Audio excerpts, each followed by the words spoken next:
सब जगह वही है।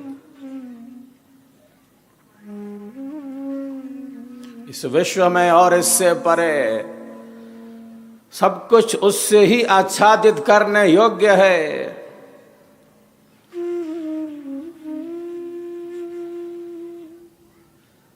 जो श्वासों का श्वास है,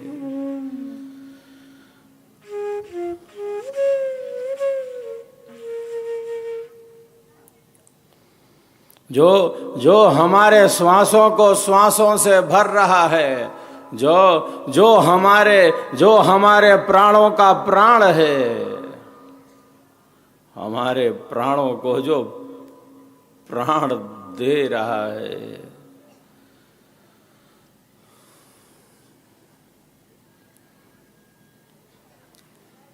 सबका जीवन प्राण है, सबका एक आधार, अज अद्वैत अनाम है। परम पुरुष करतार।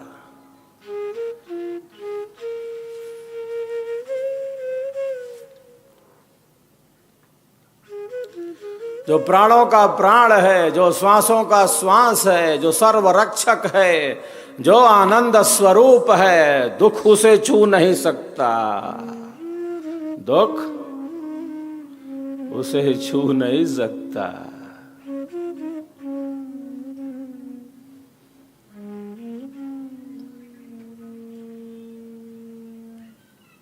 इसीलिए हम भी आनंद चाहते हैं, हम भी सुख चाहते हैं।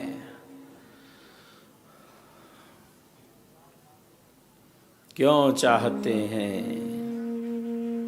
क्योंकि हमारे जीवन का जो आधार है, हम सबके जीवन का जो आधार है, जो सर्वाधार है, वह परमात्मा आनंद स्वरूप है, वह परमात्मा शांति स्वरूप है।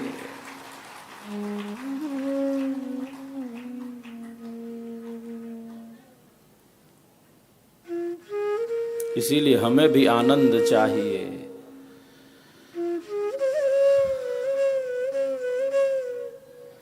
हमें भी शांति चाहिए।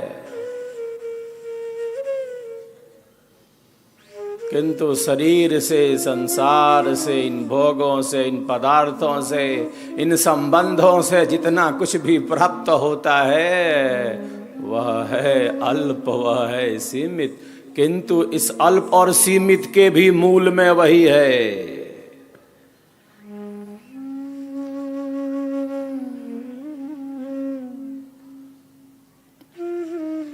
इस अल्प और सीमित के भी मूल में वही है। सब ज्ञानों की योनि वही है।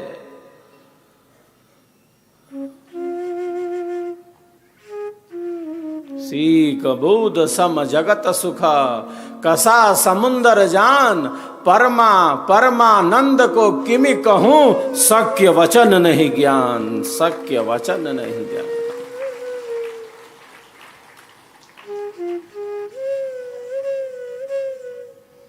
सबके मूल में वही है।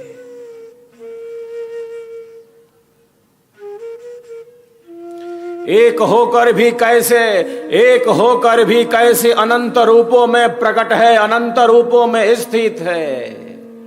दो विरोधी स्वभावों का एक साथ स्वामी है, दो विरोधी स्वभावों का।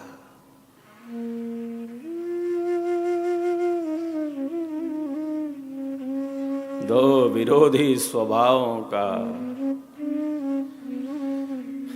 एक साथ संपादन कर रहा हो। गति दे गति में है नहीं, गति दे गति में है नहीं, पूर्ण सच्चिदानंद। लीलावर असकंब है, शुद्ध सुधा सुख कंद।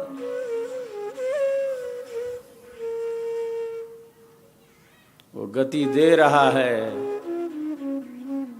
गति में नहीं है, उसकी गति सीमित नहीं है, उसकी गति तो सर्वदेशीय है, उसकी गति सर्वदेशीय है। सीमित की भांति गति नहीं कर सकता, वो असीम है, अनंत है, अथाह है, अपरिमित है।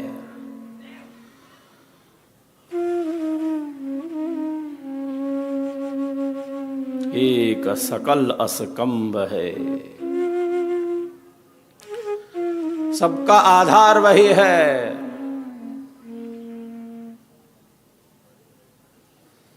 दृश्य का अदृश्य आधार वही है।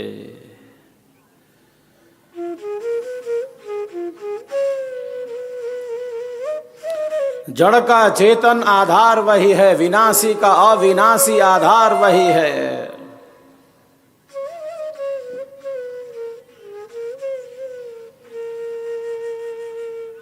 और समस्त शक्तियां ईश्वर की, समस्त शक्तियां ईश्वर की सेवा में ही लगी हैं। समस्त शक्तियां ईश्वर की निरंतर सेवा में ही लगी हैं।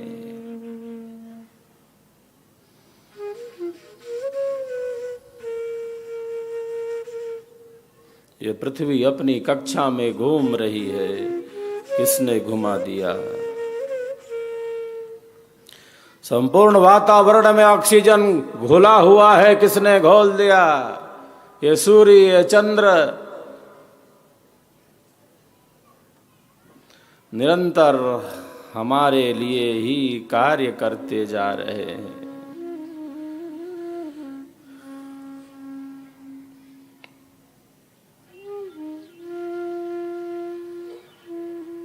वेद में ऋषि कहते हैं, क्या कहते हैं? स्वस्ति पंथा मनुचरेम सूर्या चंद्र मसाविव। हे प्रभु, जैसे जैसे सूर्य और चंद्र निरंतर कल्याण के ही पथ पर आगे बढ़ते जा रहे हैं, मैं भी सूर्य और चंद्र की भांति कल्याण के मार्ग पर ही चलता रहूं, कल्याण के मार्ग पर ही चलता रहूं। वृक्ष कबहु नहीं फल भखे, वृक्ष कबहु नहीं फल भखे, नदी न संचय नीर। परमारथ के कारणे साधुन धरा शरीर, साधुन धरा शरीर।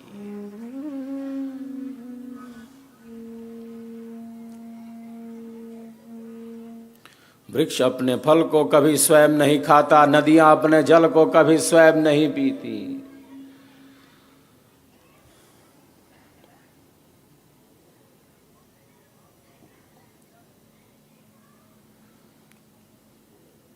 जो सहज सेवा भाव में है, अध्यात्म का जो मूल है वह सेवा भाव ही है। हमारे कारण किसी को अज्ञान पूर्वक, अधर्म पूर्वक, अन्याय पूर्वक कष्ट न मिले। हमारे कारण किसी को भी अधर्म पूर्वक, अन्याय पूर्वक कष्ट न मिले।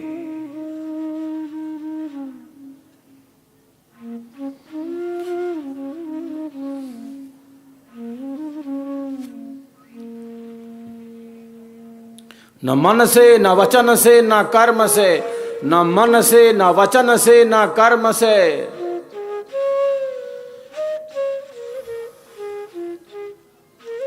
अज्ञान पूर्वक, अधर्म पूर्वक किसी को भी चोटिल नहीं कर सकते, किसी को भी पीड़ा नहीं पहुंचा सकते, क्योंकि सबके भीतर तो वही बैठा है, सबके भीतर तो वही स्थित है।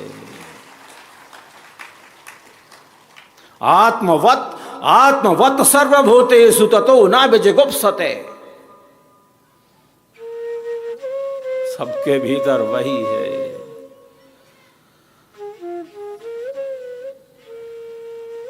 सूक्ष्म रूप से वही स्थित है, जर्रे जर्रे में है, जर्रे जर्रे में है झांकी भगवान की, जर्रे जर्रे में है झांकी भगवान की, किसी सूझ वाली आंख ने पहचान ली, किसी सूझ वाली आंख ने पहचान ली।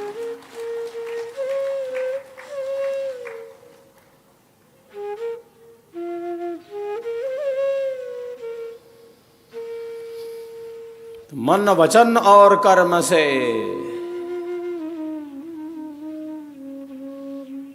मन वचन और कर्म से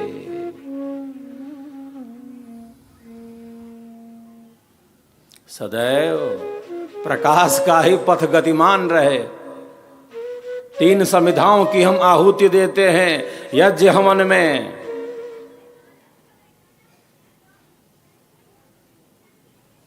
ये समिधाएं बहुत संकेत करती हैं, इनका बहुत आध्यात्मिक संकेत है। ये जो 3 समिधाओं की हम आहुति देते हैं, यज्ञ की प्रत्येक क्रिया में, यज्ञ की प्रत्येक क्रिया में एक नियम है, एक सिद्धांत है, एक रहस्य, एक संकेत है।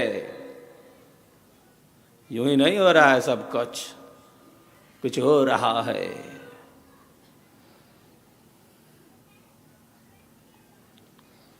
कुछ घंटे की क्रिया नहीं है ये कि संपन्न हो गया।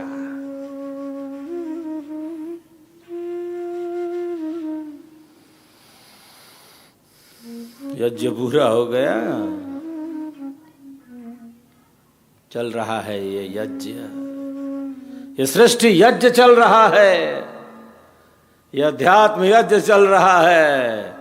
यज्ञ तो निरंतर गतिमान है, इसकी प्रत्येक क्रिया में एक नियम है, एक सिद्धांत, एक रहस्य है, एक संकेत है।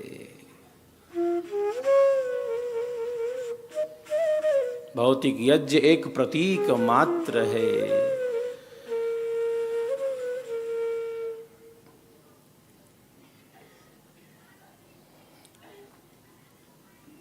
यज्ञ की आंतरिक प्रक्रिया है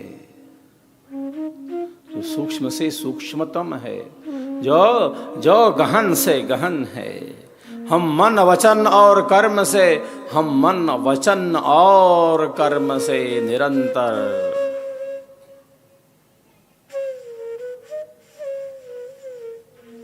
प्रकाश के ही पथ पर गतिमान रहें।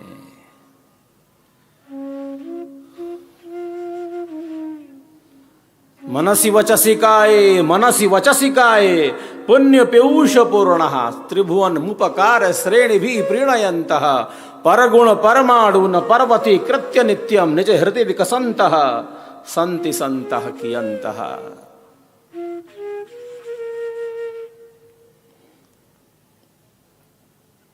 जो मन वचन और कर्म से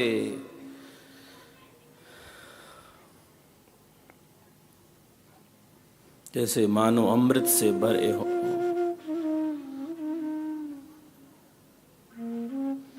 जिनके मन में, जिनकी वाणी में, जिनकी क्रिया में एक रूपता है, सहजता है, सरसता है, स्वाभाविकता है, सत्यता है,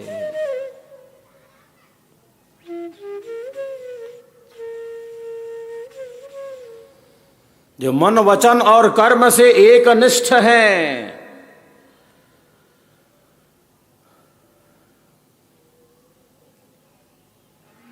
मन में कुछ चल रहा है, वाणी कुछ बोल रही है, क्रिया उससे भिन्न है।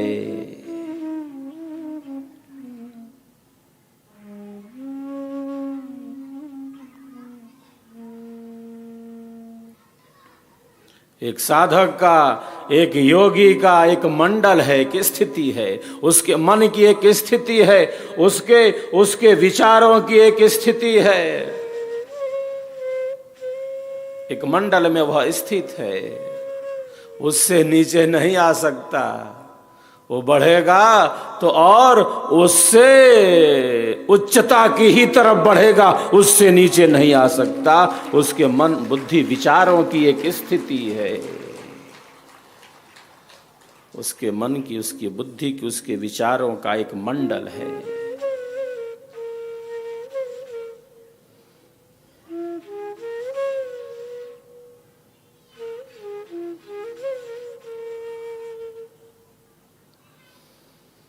जो सबका उपकार करना चाहते हैं, जिनके भीतर सबके कल्याण की कामना है, जो दूसरों के छोटे से गुण को, जो दूसरे के छोटे से गुण को पर्वत के समान बड़ा मानते हो, ऐसे महापुरुष कितने हैं, ऐसे संत कितने हैं। आचार्य पूछते हैं, जो अपने आनंद में ही आनंदित हैं, जो मन वचन और कर्म से, जो मन वचन और कर्म से सत्य में ही प्रतिष्ठित हैं, अहिंसा में ही प्रतिष्ठित हैं, ज्ञान में ही प्रतिष्ठित हैं, प्रकाश में ही प्रतिष्ठित हैं,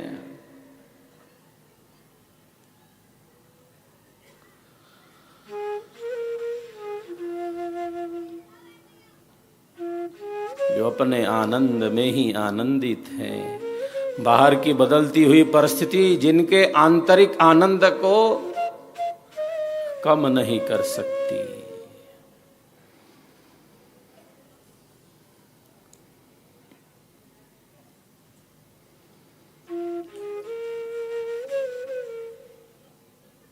बाहर की बदलती हुई परिस्थिति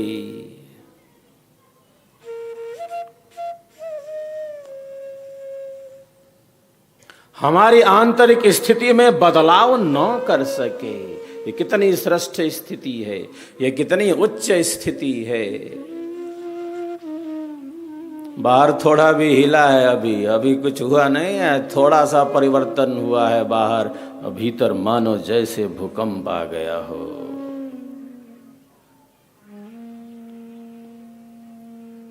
बाहर अभी थोड़ा सा परिवर्तन हुआ है और भीतर जैसे मानव भूकंप आ गया हो, विचारों का प्रवाह इतना अनियंत्रित हो गया हो,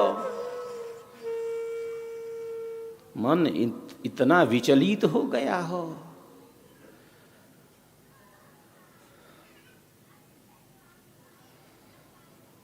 जिनकी आंतरिक स्थिति दृढ़ है, जिनका आत्मबल मजबूत है, जिनकी भीतरी शक्ति जागृत है, जिनकी आंतरिक शक्ति जागृत है, बाहर की उठापटक और बाहर की उहापोह उनको उनके आनंद से विचलित नहीं कर सकती, विचलित नहीं कर सकती।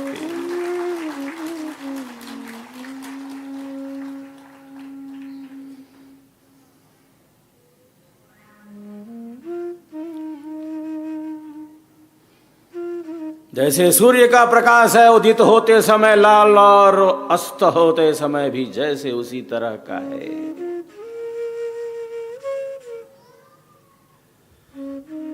समत्वम योग अवच्यते,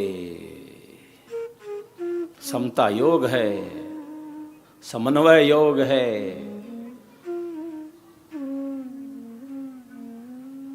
सुख और दुख में, इस परिवर्तन में कैसे सम रहेंगे, कैसे सम हो सकते हैं। गुरु वह है जिसने अपनी चेतना का विकास किया है, वह उस तार धार से जुड़ा है और केवल अपनी चेतना का ही विकास नहीं किया है, अन्यों की चेतना को ऊर्ध्वमुखी करने का सामर्थ्य रखता है, ऊर्ध्वमुखी करने का।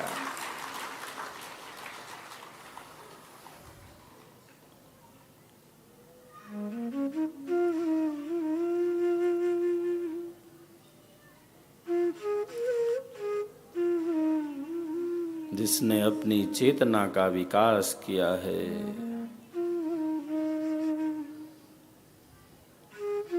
और केवल स्वयं ही नहीं किया है, दूसरे की चेतना को विकसित कर सकता है। प्रकृति से परे ले जा सकता है।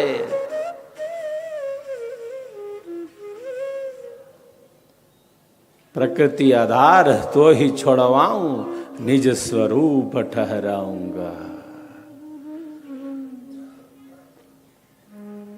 अद्भुत मार्ग योग विहंगम मैं तुमको बतलाऊंगा, और केवल बतलाऊंगा ही नहीं, यदि विधिवत तुम साधन करी हो, अमर लोक पहुंचाऊंगा।